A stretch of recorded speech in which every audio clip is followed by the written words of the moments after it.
I'm sure all of us would like to see this finished sooner rather than later, but the main goal is to get this done properly rather than get it done quickly, so that the independents who yet have to declare their hand do so on an informed and proper basis, including, of course, a consideration of the two-party preferred vote. As much as Mitch tried to focus on the first preference vote, we don't have a first-past-the-post system in Australia. We have a two-party preferred or a preferential voting system, and it's quite clear that a majority of Australians preferred a Labor government over an Abbott-led coalition government. That's quite clear from the votes. All you need to do is open up the front page of the results of the AEC. Senator Fifield, I'll let you respond to a couple of those points. Also, are you worried that if it does drag on, that the uncertainty isn't good for business and for the economy if it does drag on beyond this week and say for the next few weeks? Well, to some of the points that Mark raised first, if the Australian people had preferred a Gillard government, there would be a majority of seats for a Gillard government. If the Australian people did want a Gillard government, there wouldn't have been 500,000 primary votes for the coalition ahead of Labor. And if the Australian people had wanted a Gillard government, they wouldn't have lost a massive swag of seats. But to your point, Kieran, about the need for stability and certainty, it is part of the glory and majesty of a parliamentary democracy, I guess, that you do, after an election in a finely balanced parliament, have a time of uncertainty. But the important thing is that period of uncertainty is kept to a minimum. So we wouldn't want to see things needlessly drag out.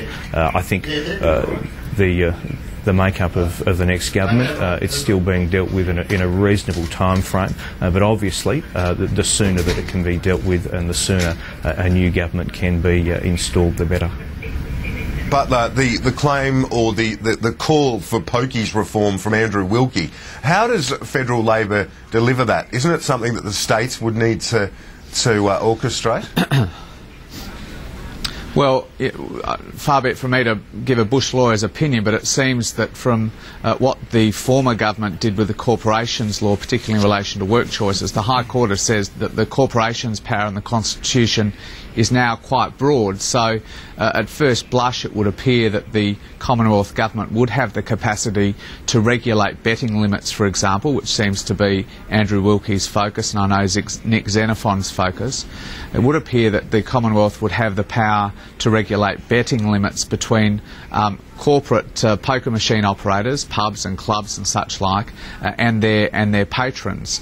So this is a matter Andrew Wilkie has raised, Nick Xenophon has raised before. The Productivity Commission ventilated this idea in their recent report. I know my parliamentary colleague here in South Australia, Nick Champion, the Labor member for Wakefield, has raised issues like this as well.